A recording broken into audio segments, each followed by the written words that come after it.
राष्ट्रवादी काँग्रेसचे नगराध्यक्ष पदाचे उमेदवार भरतशेठ शाह आपल्याबरोबर आहेत। सगळा प्रचार संपलेला आहे, आज मतदान होतंय।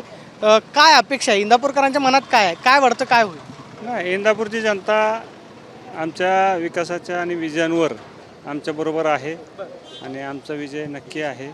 आणि मी इंदापूरच्या जनतेला असं आवाहन मी करतो की आदरणीय अजितदादा पवारसाहेब असतील, भरणेमामा असतील, साहेब जगदाळे असतील, यांच्या नेतृत्वाखाली जे आम्ही विकासाच्या विजनवर जे आम्ही पॅनल बनवलं आहे त्या सर्व पॅनलला मतदारांनी निर्भयपणे मतदान करावं, कुठल्याही दबावाला बळी न पडता मतदान करावं।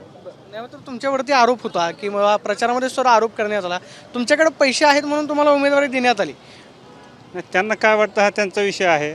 आम्हाला जी उमेदवारी दिली, आम्ही जे उद्देशाने या इंदापूर शहरामध्ये काम करतो त्याच हिशोबाने आम्हाला अजितदादांनी संधी दिलेली आहे।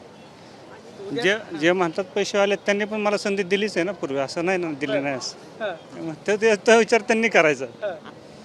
तर मग एकीकडे अशी एक चर्चा आहे की एका कॅबिनेट मंत्र्याच्या विरोधामध्ये भाजपचा पक्ष एकत्र येतो, शरद पवारांची राष्ट्रवादी येते, मनसे शिवसेना असेल किंवा स्थानिक सगळेच नेते विरोधात का जातात? याचा अर्थ जनता आमच्या बरोबर आहे, त्यामुळे त्यांना असं वाटत असेल की जनतेला कुठेतरी दिशाभूल करावी आणि जनता आपल्या मागे येईल। हे बोलताना जनता बळी पडत नसते। उद्याचा गुलाल तुमच्या 100% आमचाच आहे। पाहतोय की उद्याचा गुलाल जो आहे तो आमचाच आहे, अशी प्रतिक्रिया भरत शाहने दिल्याच आपल्याला पाहायला मिळते। Cameraperson Rohit Soni, Pradeep Kapse, TV9 Marathi, Indapur.